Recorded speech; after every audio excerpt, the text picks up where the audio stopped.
What is up, guys? Coming back at you with another video. Today we're gonna do something maybe interesting, maybe not interesting. I think it's pretty creepy, and I don't like creepy stuff, so this is gonna definitely be interesting. But today we're gonna be checking out top 10 disturbing interviews with evil people. Not with good people, with evil. Without further ado, let's get into this.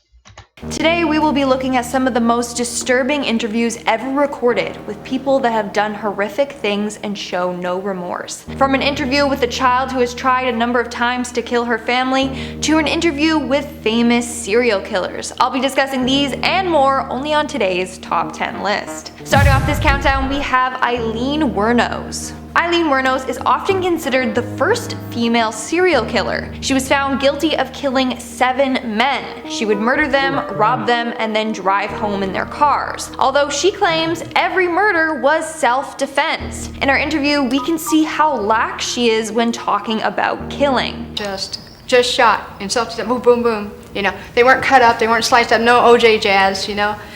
And he said, I did the most horrendous crime in the whole wide world. Death and murder literally doesn't faze her at all. In fact, she claims that what she did wasn't even bad. Yeah, she tries to justify her actions by saying she just shot them, as if that's not a big deal. But you've been convicted of killing 7 men. Everybody's looking at the number. Does that not, you I looked killed at the 7 number. men, 7 strangers, does that not make you a serial So killer? I didn't kill him every day, did I? Again, she's acting like her killing 7 men isn't a big deal. Like, oh, it's just 7 men, people have done worse. It's crazy. Moving on to number 9, we Just right off the bat, it's like, what? Her logic doesn't make any sense whatsoever. And then to go on to say, oh, it was self-defense? Either you have the worst taste in men, or you just ended up one day just kill him.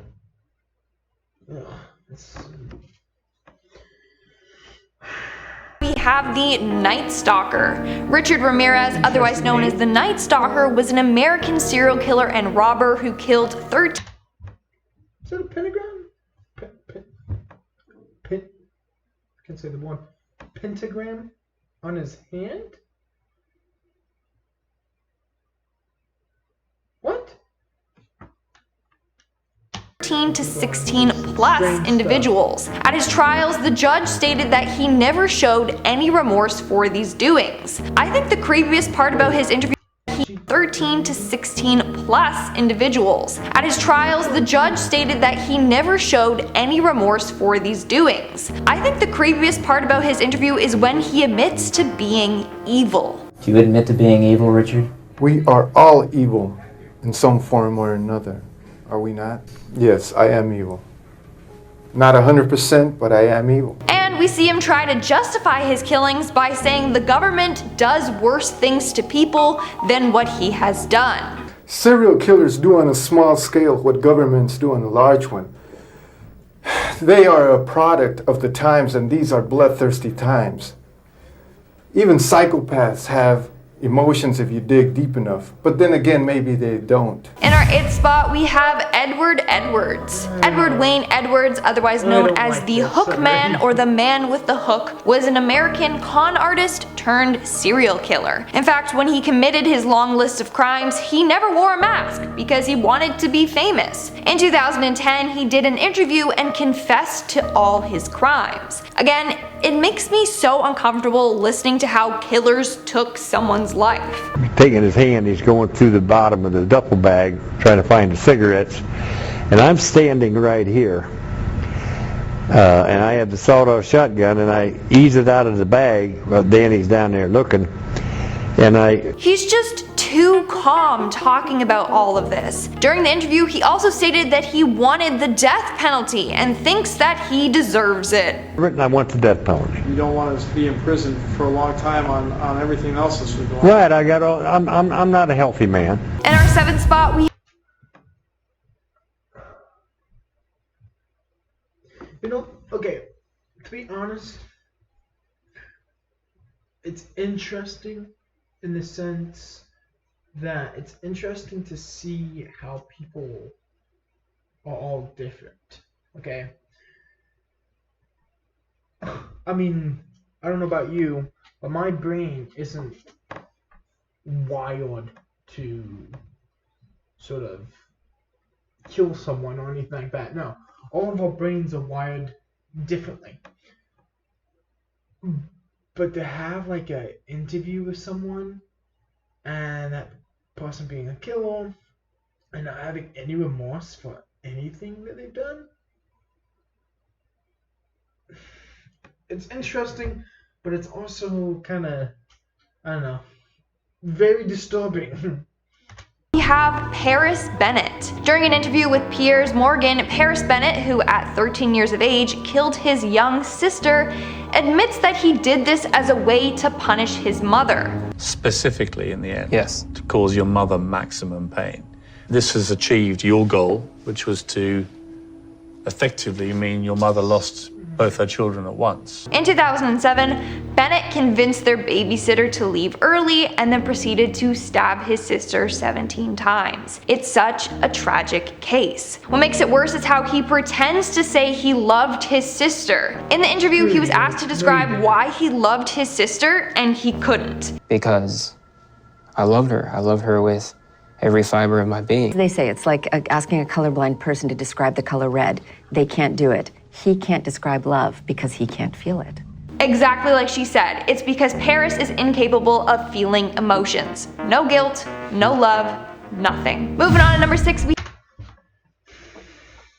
See, people, especially like him, make me sick. Because I got a sister. I'm never gonna do harm to my sister. I mean, I have friends who I think are kind of like my sister.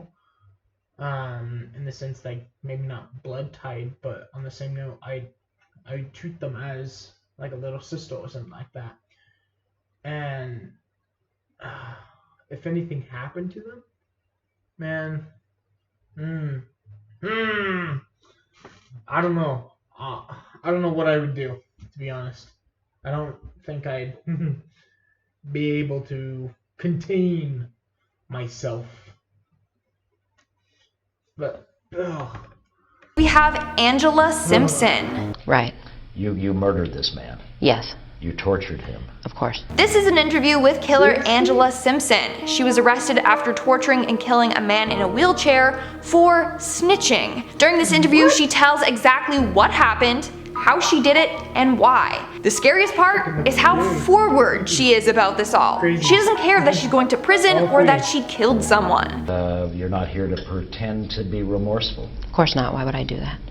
Are you remorseful? Not at all. She's not remorseful at all, and she's very open about everything. To my house, walked him down the street. I don't know why the media acts like the motherfucker couldn't walk. He walked very well. Walked him upstairs, kicked his ass. Like, imagine being okay with taking someone's life. This interview sends shivers down my spine just listening to her and watching the stillness in her body and the calmness in her voice. We are now at our 5th and halfway mark with Manuel Vela. In 2016, a 28-year-old man, Manuel Vela, was arrested after killing his girlfriend and their unborn baby. In this interview, you can tell that Manuel suffered from schizophrenia. He claims that the father told him to kill his girlfriend and her baby. Keep in mind, he is the father to her baby. And then he says that he is the Antichrist. And that's where I cut her open when he told me to. Who told you to? The father, it's just the same one who was to communicate with Jesus Christ is when he was here. Although it seems like he is intoxicated during this interview, he is not. He's just experiencing hallucinations and delusions. In this interview, he also claims he would receive commands from outer space and extraterrestrials. A lot of people found this interview disturbing just because you can see how far gone Manuel is. He's no longer in control of himself. In our 4th spot, we have Arthur Shawcross. Arthur John Shawcross was an American serial killer in Rochester, New York that took the lives of 13 individuals. His first 2 murders were committed in 1972.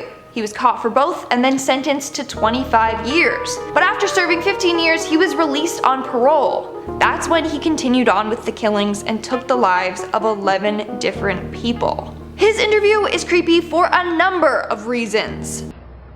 Do you remember killing her? Yeah, possibly. Like a thumb. He gives me the chills. He's just twitching and his voice is just so unnerving. But it gets worse once he starts talking about his crimes. How did you kill her? Probably strangulation. Probably? How do you know when they're dead? How? I don't know, just do.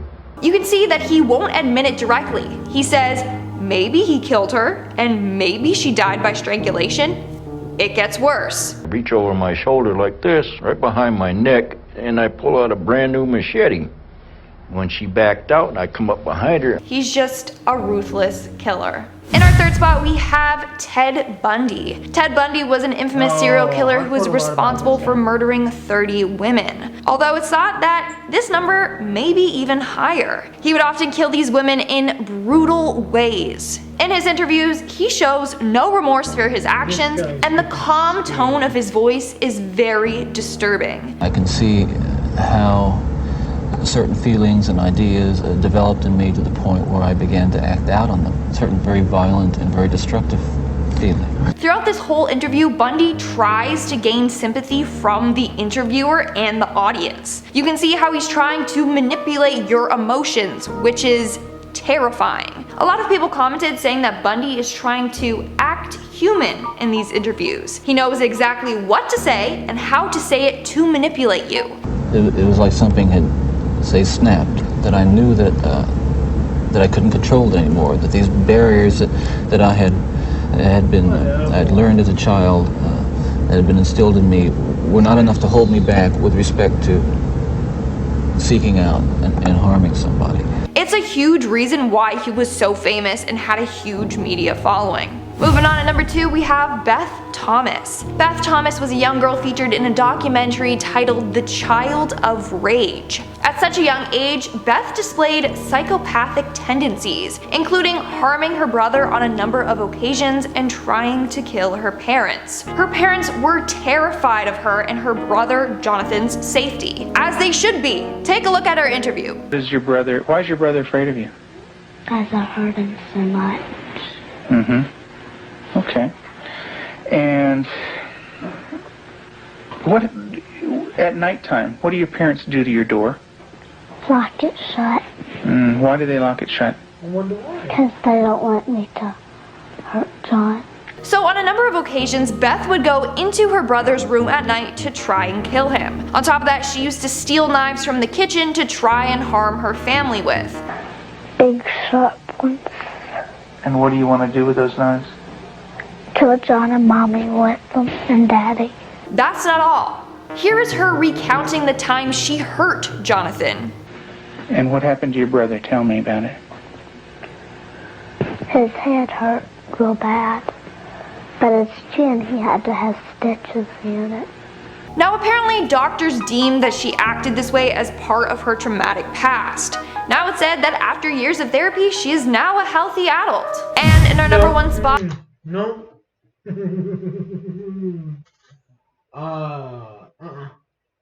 I don't care how much freaking therapy you go to or do anything like that. If you were born like that, no, don't get me wrong. I don't know too much about battle past or anything like that. But if you were going around and as a child wanting to stab and kill people, chances are, as an adult, you're going to do the same exact thing. And I don't care how much therapy you go to, how much you might have changed, I will never, ever come near you. Because, no. We have Jeffrey Dahmer. I desensitized myself to it.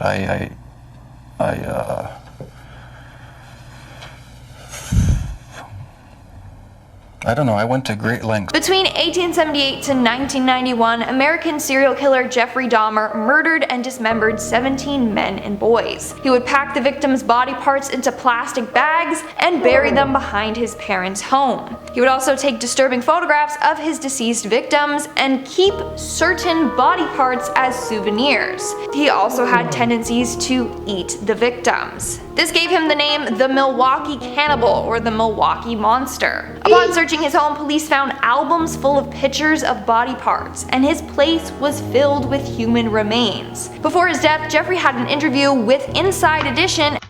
Where are the parents? He said it was that he was burying them in the backyard of his parents' house. Where are the freaking parents? Oh! Are they eating them? Oh! And other news channels. In these interviews, he shares gory details about the men he killed and why he did it. One time I brought this young man back to the hotel room, the Ambassador Hotel. Was just planning on drugging him and spending the night with him. I had no intention of hurting him. What's creepy is how calm he is talking about all this. Like he's murdered so many people and shows no remorse, just like all the other serial killers on this list.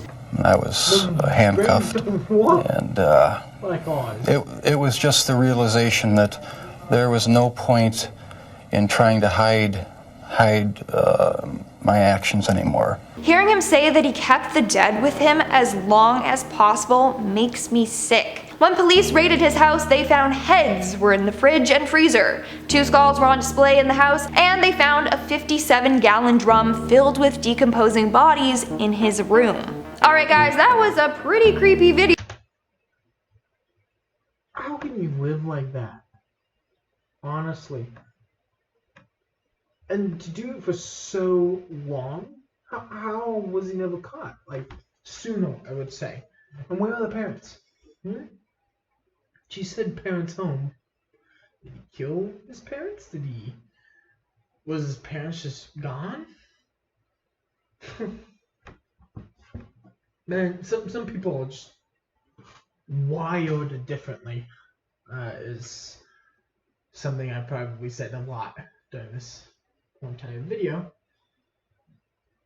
I don't know.